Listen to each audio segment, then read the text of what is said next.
Hello, friends, a warm welcome, and I hope you have been studying well and picking up right concepts with respect to general studies.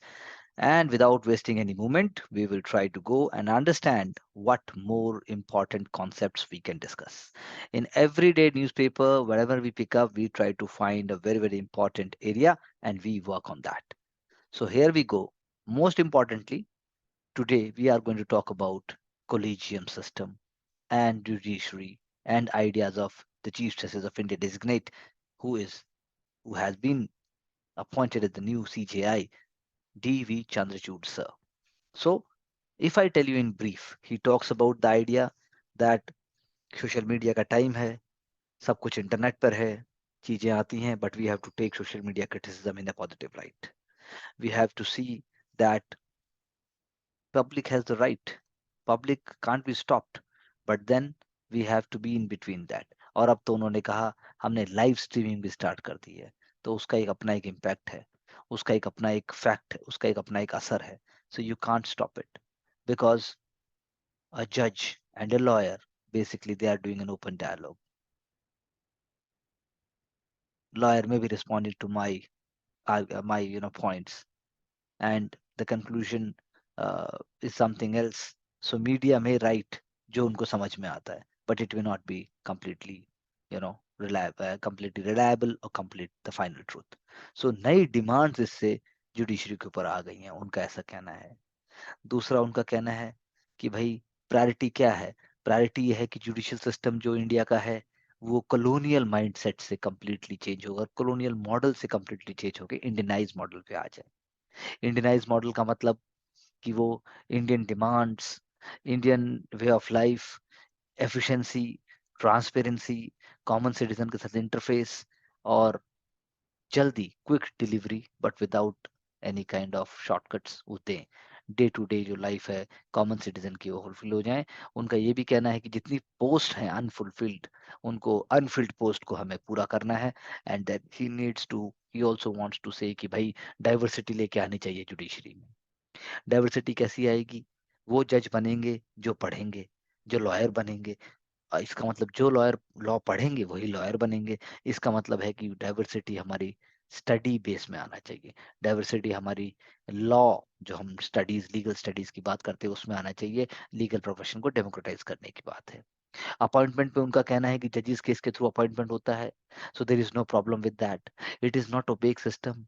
माना citizens का right है कि जो है judiciary कैसे appoint करती है ये उनको पता होना चाहिए. कैसे अपॉइंट करती है उनको पता होना चाहिए. हमें क्रिटिक और हमें आइडियाज को उसके अंदर लेना चाहिए. लेकिन इसका मतलब ये नहीं है कि हाउ जजेस आर अपॉइंटेड ये बात हम ओपन एकदम हर पॉइंट को ओपन कर देंगे. इससे जो जजेस हैं, जो जजेस जो लॉर्डशिप्स हैं, जो जो जुडिशरी में चूज हो सकते हैं, उनकी सारी बातें भी ओपन में आ जाएंगी.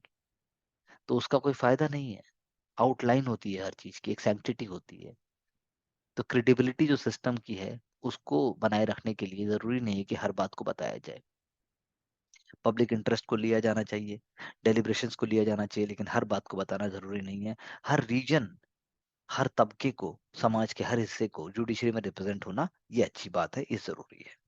Then he is also believer of the fact that कि जो जैसा मैंने कहा जुडिशरी नेशनल सिस्टम एक ऐसा होना चाहिए जिससे जो है जुडिशरी हमारे लिए एक जो पिलर है, हमारे लिए एक स्ट्रेंथ है, वो आगे बढ़ सके.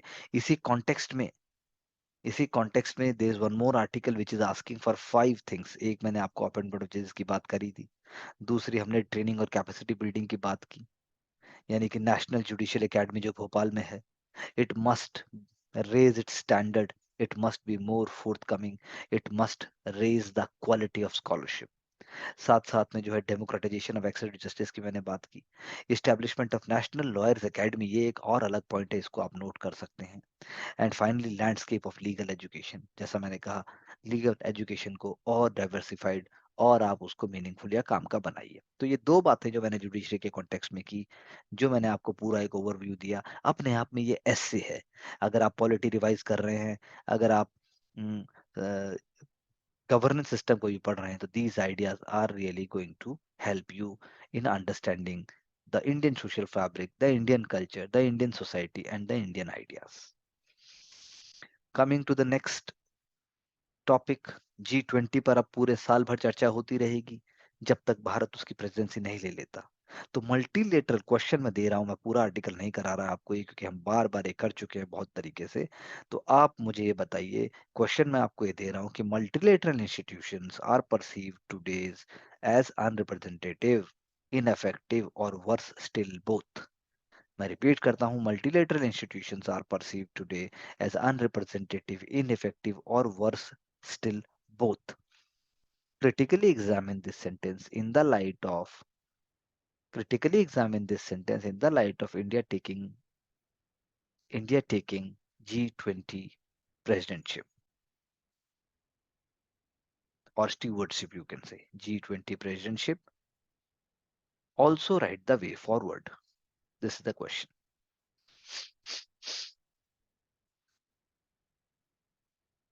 ईडब्ल्यूएस कोटे पर हमने लॉन्ग चर्चा की, तो एक पॉइंट अभी भी ये कहता है कि भाई ये जो बात हुई है, ये बात जो है ये ओपन ये दर्शाती है कि अपर क्लासेस को भी कोटे का अब अधिकार मिल गया है बिना बोले। तो यहाँ पर जो एक कोड एक एक बैकग्राउंड दिया गया है, that is of Champakam Dorairajan case, Shrimati Champakam Dorairajan case versus state of Madras. वो जो है उसके उसके अंदर हुआ क्या था, हाई कोर्ट ने गवर्नमेंट के कम्युनल ऑर्डर को, जो कि फंडामेंटल राइट्स को वायलेट कर रहा था, उसको स्ट्रक डाउन कर दिया था। मद्रास हाई कोर्ट ने प्ले एडमिट की दुर्राराजन मैम की। उन्हें जो दुर्राराजन मैम ने कहा कि उन्हें एडमिशन गवर्नमेंट मेडिकल कॉलेज में एडमिशन डिनाई किया जा रहा है बिकॉज ऑफ अ ब्राह्मण कास्ट, क्योंकि सीटें जो है वो कम्युनल ऑर्डर के हिसाब से, कम्युनल जियो और ब्राह्मण कोटा के हिसाब से फिल कर दी गई थी, और उन कैंडिडेट्स को जिनके मार्क्स दुर्राराजन मैम से ज्यादा थे उनको सीटें दे की गई थी। बट लेकिन उनके मार्क्स कुछ उन लोगों से ज्यादा थे जिनको सीटें अवार्ड की गई थी under the shared allotted to other caste. तो हाई कोर्ट ने बोला बिल्कुल सही बात है भाई, आपको एडमिशन ना दिया जाना डिस्क्रिमिनेशन है, क्योंकि कास्ट के बेसिस पे सिर्फ अगर आपके मार्क्स ज्यादा थे और आपसे कम मार्क्स वालों को देके कर दिया तो ये तो गलत हो गया। तो मद्रास स्टेट ने इसके खिलाफ अपील की, सुप्रीम कोर्ट ने उसको डिसमिस कर दिया और कहा कि ये एक एक्सप्लिसिट एक्सेप्शन है, एक्सप्लिसिट एक्सेप्शन है। उन्होंने ये कहा कि आप जो है कास्ट कोटा को परमिट कर रहे हैं स्टेट की कॉन्स्टिट्यूशनल ड्यूटी में, आपका तो जबकि काम है कास्ट डिसेबिलिटी को कम करना। तो यानी कि जॉब रिजर्वेशन वैसे ही हो गया है, जॉब रिजर्वेशन इसी तरीके से हो गया है। और आर्टिकल टॉक्स अबाउट की जो फर्स्ट अमेंडमेंट एक्ट मैंने बात भी की थी, उसके अंदर क्लॉज 4 आर्टिकल 15 में हुआ था कि कोई भी स्पेशल प्रोविजंस जो एडवांसमेंट के लिए सोशली और एजुकेशनली बैकवर्ड क्लास से सिटीजन के लिए चाहिए, वो जो है की जाएंगी शेड्यूल कास्ट और शेड्यूल ट्राइब के लिए। 103rd अमेंडमेंट एक्ट ने एग्जैक्टली यही मेथड यूज किया है ईडब्ल्यूएस को प्रोटेक्ट करने के लिए from the challenges of discrimination. मतलब उसको भी एक स्पेशल प्रोविजन बना दिया गया है, advancement of economically weaker section और citizen other than the classes mention in class 4 and 5। EWS beneficiaries are, मतलब कोई भी इकोनॉमिकली वीकर सेक्शन या कोई भी इकोनॉमिकली वीकर सिटीजन है, अदर देन, अदर देन का मतलब यहाँ क्या हुआ, ऑलरेडी एससी एसटी ओबीसी। ये प्रोविजन डिक्लेयर करने से आप कहते हो कि इसने कॉन्स्टिट्यूशन को वायलेट नहीं किया, तो यानी अपने ही लॉजिक को सुप्रीम कोर्ट ने टर्न कर दिया। बात समझ आई मेरी? यानी कि जस्टिस सुधीर रंजन दास उन्होंने आर्ग्यू किया था कि प्लेंटिफ्स जो हैं, यानी जो कर रहे हैं, वो क्वालिफाइड नहीं है सीट्स के लिए within Brahmin quota, they were still entitled to compete for the seats allocated to other caste. अब ऐसे ही जो जस्टिस दिनेश त्रिवेदी जी ने लिखा, माहेश्वरी जी ने लिखा, उन्होंने यही लिखा कि एग्जिस्टेंस ऑफ कोटा जो S C S T OBC है वो डिस्क्वालीफाई कर देता है उनको, क्योंकि उनके पास ऑलरेडी कोटा है, अगर उनके पास वो नहीं होता तो ईडब्ल्यूएस का कोटा मिल जाता। जबकि ये मालूम है कि ईडब्ल्यूएस कोटा कास्ट से डिटरमाइन नहीं होता, सोशल एजुकेशनल बैकवर्ड डिटरमाइन नहीं होता, सिर्फ इकोनॉमिकली बैकवर्ड से डिटरमाइन होता है। तो स्पिरिट जो है ईडब्ल्यूएस लॉ के पीछे, वो क्या एम करती है, वो क्या सोचती है, ये आर्टिकल कहता है कि हिंदू अपर कास्ट को दर्शाती है। एक नया चैप्टर शुरू होता है, एक नई सागा शुरू होती है। तो ये हमें सोचना होगा। ऐसे ही अगर मैं बात करूं सोशल जस्टिस को एक्सटेंड करने की, तो ईडब्ल्यूएस कोटा सोशल जस्टिस को बढ़ाता है। बहुत ही इंपॉर्टेंट है पीटी के एंगल से। वाई सोशलिज्म, जयप्रकाश नारायण ने लिखा। ये भी एक क्वेश्चन बनता है कि सोशलिज्म एक कोड ऑफ पर्सनल कंडक्ट नहीं है, सिस्टम है सोशल रिकंस्ट्रक्शन का। इसी तरह से बी आर अम्बेडकर के लिए भी इंस्ट्रूमेंट था, ये बी आर अम्बेडकर साहब के लिए भी इंस्ट्रूमेंट था, ताकि preferential treatment socially marginalised section को गवर्नमेंट और एजुकेशन एम्प्लॉयमेंट और इंजस्टिसेस और ऑपरेशन ऑफ कास्ट के नाम पे हटाया जा सके, यानी ऑपरेशन को हटाया जा सके। That's what I want to convey. Caste discrimination कम होना चाहिए, हटना चाहिए। राम मनोहर लोहिया साहब भी बहुत वोकल थे कोई भी सोशियो इकोनॉमिक डिस्पैरिटी के अगेंस्ट। उनकी राइटिंग्स, उनके स्पीचेस भी इसी चीज की बात करते थे। और ऐसे ही जो है आपके डीएमके भी आइडिया ऑफ सोशल जस्टिस की बात करते हैं, तो लेकिन वो दूसरे एंगल से करते हैं। तो यानी कि मैंने आपको कुछ फैक्ट्स बताए जो हम पहले भी लास्ट लेक्चर में डिस्कस कर चुके हैं। ये सारे आइडियाज को एक जगह लेके आना बहुत जरूरी है। अब मैं बात करता हूँ जनरल स्टडीज पेपर 3 के साइंस एंड टेक के हिसाब से, जो मैंने पहले भी आपसे चर्चा की थी जब हमने जीएम मस्टर्ड की बात की थी। लेकिन आज हम सिर्फ पीटी के एंगल से बात कर रहे हैं। हर्बिसाइड ग्लाइफोसेट क्या है? हर्बिसाइड ग्लाइफोसेट यानी हर्बिसाइड वो हर्बिसाइड है जो वीड्स को तो मारती है। वीड्स का है, वीड्स का मतलब अनडिजायरेबल प्लांट्स हैं जो हमारे प्लांट के साथ compete करते हैं न्यूट्रिएंट्स, वाटर और सनलाइट के लिए। फार्मर्स उनको अपने हाथ से हटाते हैं या फिर उन पर हर्बिसाइड स्प्रे करते हैं। तो ग्लाइफोसेट एक ब्रॉड स्पेक्ट्रम हर्बिसाइड है जो बहुत सारे वीड को रोक सकता है, लेकिन प्रॉब्लम क्या है? वो नॉन सेलेक्टिव है। नॉन सेलेक्टिव का अर्थ है सिर्फ वो वीड्स को ही नहीं मारेगा और भी मार देगा। लीफ पे जब अप्लाई करोगे तो वो कुछ प्रोटीन के प्रोडक्शन को रोक देगा। तो इसीलिए जो है अ, कुछ ऐसी प्रोटीन्स को भी रोक सकता है, आप कह लीजिए, जो कि जरूरी हो। तो ग्लाइफोसेट यूज किया जाता है इंडिया में। 9 तरह के ग्लाइफोसेट फॉर्मुलेशन यूज किए जाते हैं इंसेक्टिसाइड एक्ट 1968 के अंदर, और वो वीट कंट्रोल के लिए लाए जाते हैं। और साथ में नॉन क्रॉप एरिया जैसे रेलवे ट्रैक और प्लेग्राउंड में भी यूज किया जाता है। फार्मर अप्लाई करते हैं ग्लाइफोसेट को इरिगेशन चैनल्स में, बंड्स में, ताकि वहां पर कोई उगे ना कुछ, और जो भी कुछ उगेगा उसको जो है हटा दिया जाएगा। सारे के सारे प्लांट जो उसके कांटेक्ट में आएंगे वो मर जाएंगे। मतलब ये लगा लीजिए, केमिकल जो है वो डिस्टिंग्विश नहीं कर सकता क्रॉप और वीट के बारे में, इसलिए मैंने क्या वर्ड बोला? Non selective. तो टी और रबर प्लांटेशन में यूज कर सकते हो, लेकिन वहां नहीं जहां पर वीड और प्लांट एक ही साथ उग रहा है, वहां तो मर गए आप। इसलिए गवर्नमेंट ने ऑर्डर दिया। अक्टूबर 21 को उन्होंने जो नोटिफिकेशन दिया उसमें उन्होंने कहा ग्लाइफोसेट में हेल्थ हजार्ड्स हैं, ह्यूमन बींग्स के लिए हेल्थ हजार्ड है, लेकिन बैन नहीं किया, रिस्ट्रिक्टेड यूज किया। तो ग्लाइफोसेट एप्लीकेशन जो है बढ़ती जा रही है समय के साथ, लेकिन जीएम टेक्नोलॉजी के साथ तो बढ़ी ही है। जैसे CP4, EPSPS जीन जो सॉइल बैक्टीरियम, एग्रोबैक्टीरियम, ट्यूमिफेकिन से निकाला जाता है। जैसे कॉटन है, मेज है, सोयाबीन है। तो इसके अंदर क्या होता है कि वो ये जो जीन इसके अंदर होता है जो एक प्रोटीन के लिए, वो अलाउ ही नहीं करता ग्लाइफोसेट को बाइंड करने के लिए। तो जीएम क्रॉप देयरफॉर इसको टॉलरेट कर सकती है। आप जीएम क्रॉप के ऊपर मारोगे शिक शिक, उसमें नहीं दिक्कत होगी, क्योंकि वो वीट को ही सिर्फ मारेगी, जीएम क्रॉप में मारेगी, लेकिन नॉर्मल में तो ऐसा नहीं होता।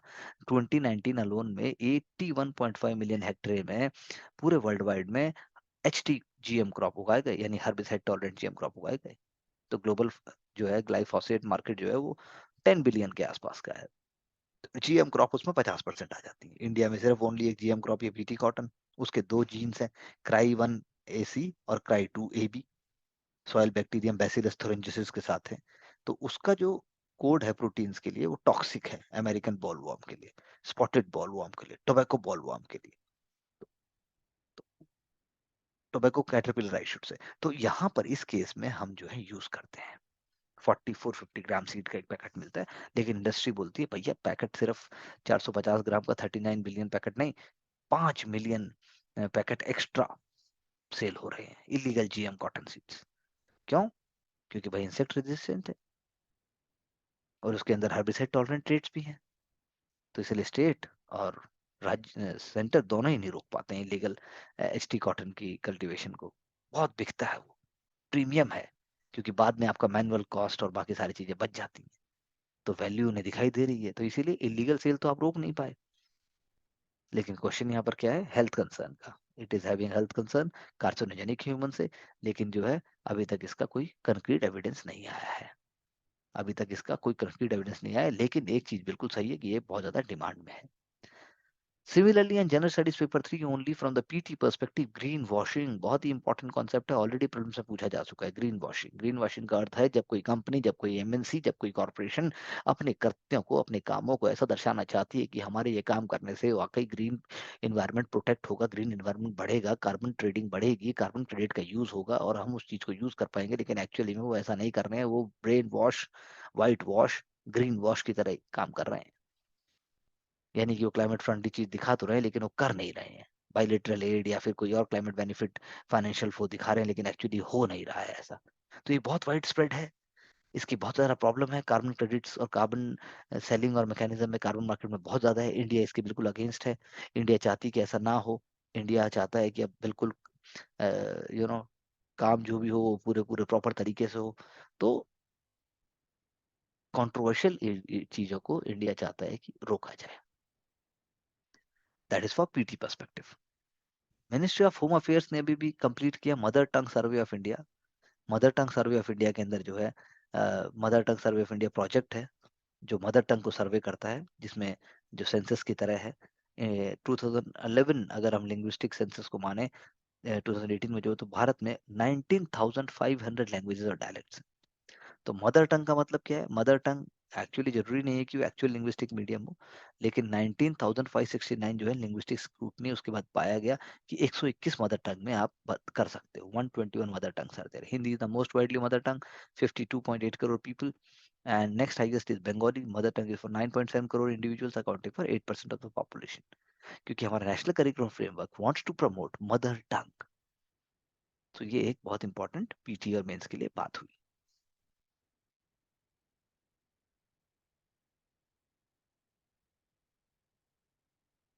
India will be becoming the third largest country, and it will be promoting a very very important, GDP is likely to cross 7.5 trillion by 2031. तो नंबर ऑफ हाउस होल्ड जो है वो जो कमाएंगे $35,000 a year, likely to rise 5-fold। और India का income जो है बढ़ता जाएगा। इंडिया में पर कैपिटा जीडीपी भी बढ़ती जाएगी, इंडिया का प्राइवेट कंजम्पशन भी डबल हो जाएगा। ये पीटी फैक्ट के हिसाब से हम इसको देख सकते हैं। Going to the next newspaper straight away.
तो रिजर्वेशन की अगर हम बात करें तो इंडिया की डिप्रीवेशन को आज की डेट में नहीं दिखा सकती, वो एक तरीके से हम कह सकते हैं।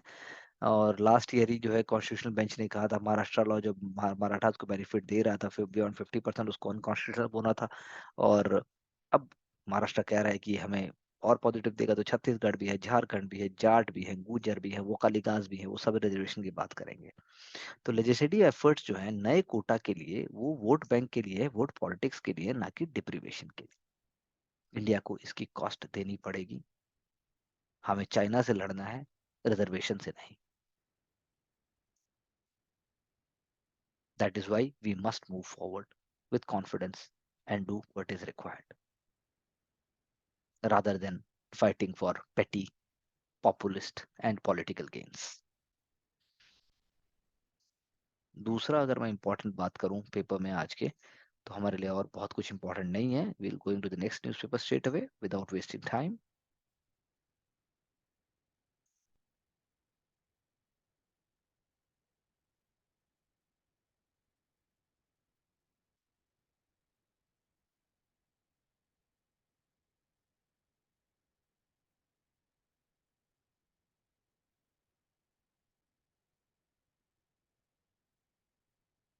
इसमें मैं एक आर्टिकल सिर्फ लेना चाहूंगा कि मैंग्रोव जो है वो पीटी के लिए बहुत इंपॉर्टेंट है। ये मैंग्रोव जो है वो कार्बन सिंक है, और इंडिया ने एक 5 नेशन अलायंस ज्वाइन किया है, जिसको आप कह सकते हो reducing emissions REDD plus programme join किया है। इंडिया फर्स्ट 5 कंट्रीज में है जिन्होंने वो ज्वाइन किया। और इंडिया जो है नेशनल डिटरमाइंड कंट्रीब्यूशन के अंदर है। एडिशनल सिंक जो है कार्बन सिंक 2.5 से 3 बिलियन टन कार्बन डाइऑक्साइड हमने की है।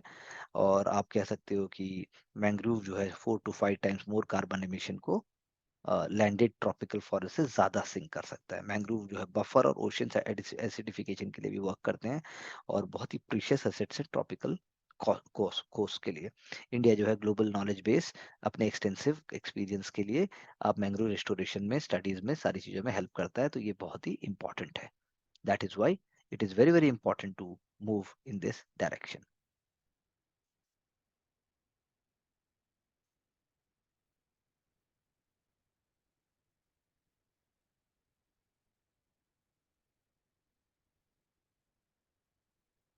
ऑलरेडी ये चीज चर्चा में है, लेकिन फिर भी मैं आपके साथ 2 मिनट इस पर बात कर सकता हूँ। Green transition, that what is green transition. Clean energy transition की बात हम कर रहे हैं, क्लीन एनर्जी ट्रांजिशन की तरफ हम बढ़ना चाहते हैं। लेकिन आप लगाइए आईईए ने रिड्यूस किया, जैसे अभी आईईए ने बात की कि फॉसिल फ्यूल रिड्यूस करना पड़ेगा, तो for the first time W 2020 उन्होंने शेयर फॉसिल फ्यूल के रिड्यूस किए हैं अपनी उसके अंदर स्टेटेड पॉलिसी सिनेरियो में। उन्होंने कहा है कि 2025 तक कोल की पीक डिमांड पे चले जाने चाहिए, और नेचुरल गैस जो है डिमांड इस डिकेड के अंत तक थोड़ी कम हो जानी चाहिए। Global energy demand growth around 1% per year to 2030, ऐसा। उसके बाद जो है बाद में रिन्यूएबल्स को प्रमोट करना ही पड़ेगा, और कोई चारा नहीं है। इसके लिए क्या बात है, फंडिंग की बात है। By 2030 need to finance increase by 50% from the current level of 1.4 trillion. जितना है उससे कई गुना बढ़ाना पड़ेगा, इसका और कोई चारा नहीं है। हम पहले भी बात कर चुके हैं, पब्लिक कैपिटल सफिशिएंट नहीं होगा, इसलिए प्राइवेट कैपिटल को काम करना पड़ेगा। और इन्वेस्टमेंट रिक्वायरमेंट जो है वो सेविंग जो आप कर रहे हो फॉसिल फ्यूल और करंट यूज इन्वेस्टमेंट सब्सिडी जो दे रहे हो उसके थ्रू आप निकाल के कर सकते हो। गवर्नमेंट को जो है हो सकता है फोर्स होना पड़े, हेल्थ और बाकी चीज़ों में, सोशल सेक्टर में कम करना पड़े ग्रीन हाउस गैस के इम्पैक्ट को रोकने के लिए। लेकिन इंडिया के लिए तो ये बहुत दिक्कत की बात होगी, इंडिया ऐसा नहीं कर पाएगा। इसीलिए इंडिया को बहुत ही एक टेढ़ी, जिसे कहते हैं बहुत ही कठिन डगन है, कठिन डगर है इंडिया के लिए। और इस टाइट रोप वॉक जिसको हम कहते हैं रस्सी पर चलने के जैसा है, इसमें कोई डाउट नहीं है।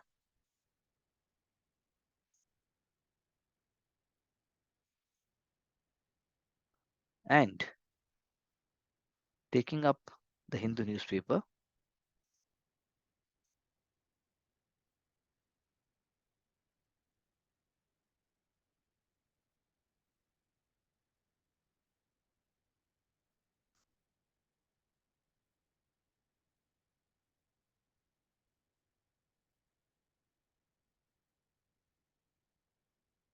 इंडिया ने अभी अभी काउंटर टेरर काउंटर डिप्लोमेसी की बात की थी, हार्ड रियलिटी की बात की थी। इंडिया ने जो है यूएन नेशनल सिक्योरिटी काउंसिल का जो काउंटर टेररिज्म कमेटी है उसकी बात की थी।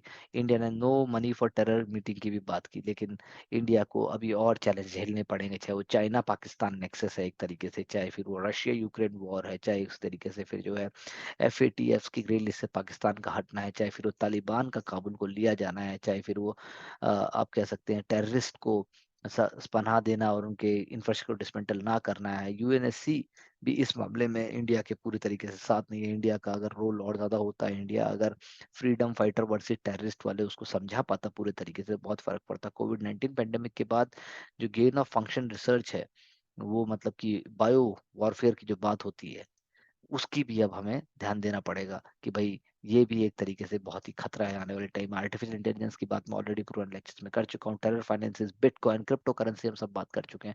और जो स्ट्राइफ हो रही है पूरे वर्ल्ड में उसका आप क्या करेंगे, जैसे यमन में, सीरिया में, सोमालिया में, अफगानिस्तान में, आप एटलस खोलिए और देखिए उसको। और उसके बाद बलूचिस्तान में, उरी में जो ये हमारे साथ हुआ, बलूचिस्तान और स्वात वो तो छोड़िए, उसके बाद उरी में जो हुआ हमारे साथ, पठानकोट में जो हुआ, बालाकोट स्ट्राइक हमने की, और पुलवामा सुसाइड बमिंग के बाद की अगर हम बात करें, या फिर इसराइल की आप गाजा पट्टी पे अटैक की बात करें, तो कुछ कहते हैं टेरर है, कुछ कहते हैं फ्रीडम फाइट है। हमें लेकिन जैसे SCO में हमने कहा था कि भाई हमें ग्लोबल नैरेटिव को छोड़कर एक जो सही रास्ता उसको बताना होगा, और हमें जो है टेररिज्म के लिए खुद ही खड़े होकर लड़ना होगा। This is very very important. बाकी आर्टिकल्स तो उस हिसाब से हम कवर कर चुके हैं, तो इसमें इसीलिए बहुत इंपॉर्टेंट नहीं है। We have already covered those ideas.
Airline industry की अगर मैं बात करूं, this is an important article which I want to share with you before we wind up. Airline industry की बात करूं तो more than 10% of aircraft are currently grounded. Number of aircraft आप देखिए कितने हैं। फेयर्स भी जो हैं already they have seen the sharp rise. Airlines जो है वो प्रिपरली कोशिश कर रहे थे high capacity post Covid world में, लेकिन सप्लाई चेन डिसरप्शन के कारण सारे कैलकुलेशन अपसेट हो गए हैं। तो इसमें हुआ क्या क्या है ये हम देखने की बात कर रहे हैं। तो पॉइंट ये है, हुआ ये है, what are the supply chain issue. Supply chain issue ये है कि जो सोर्सिंग होती है रॉ मटेरियल्स की, प्रोडक्शन ऑफ प्लेन्स है, इंजन्स एंड कंपोनेंट है, वो रशिया यूक्रेन वॉर की वजह से सीवियरली इंपैक्ट हुए हैं। Russia was a major supply of titanium, Ukraine was an important source of titanium ore. So companies are finding other ways and we are facing lot of problem because of this. Second, which airlines are impacted? Indigo है, गो first है। Indigo largest airline है, 58% market share है। उन्होंने अपने 30 से ज्यादा aircraft ground कर दिए हैं। उसके बाद गो फर्स्ट के अराउंड 8% मार्केट शेयर है, उन्होंने 25 एयरक्राफ्ट अपने ग्राउंड कर दिए हैं।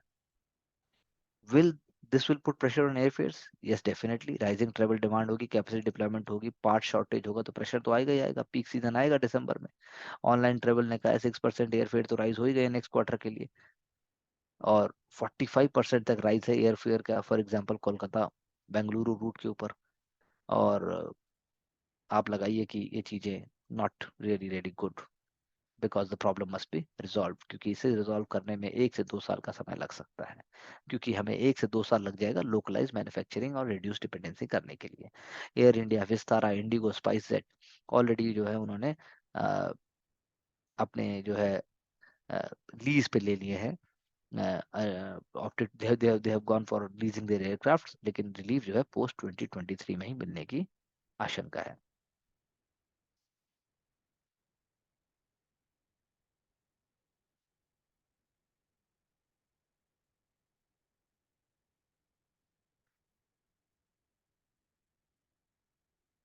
So these were some of the important news items which we were discussing, so that we can take up and we can understand what has been happening around. And I'm sure I'm going to bring new experiment where I'll be giving opportunities to different candidates and students to explore and to inculcate skills and to go for the newspaper making. Soon I'm working on that plan where candidates themselves will be coming on the platform and also creating a magic of different newspaper. हम कोशिश कर सकते हैं different different newspaper हम बांट देंगे, और उसके हिसाब से हम कॉन्फिडेंटली अपने आप को खुद पुट करेंगे, so that our skills and our ideas can enhance very very fast and smart. Because just passive recipient होने से भी हमारा काम नहीं होगा। पहले हमें पैसिव पैसिव रेसिपिएंट बनना है, फिर हमें एक्टिव रेसिपिएंट बनना है, और इस दिशा में मैं पीछे हटने वाला नहीं हूँ। So I will speak to all of you soon and to move forward and to go to a higher level. Wishing you all the best. Do well and do like, share and subscribe. Thank you very much.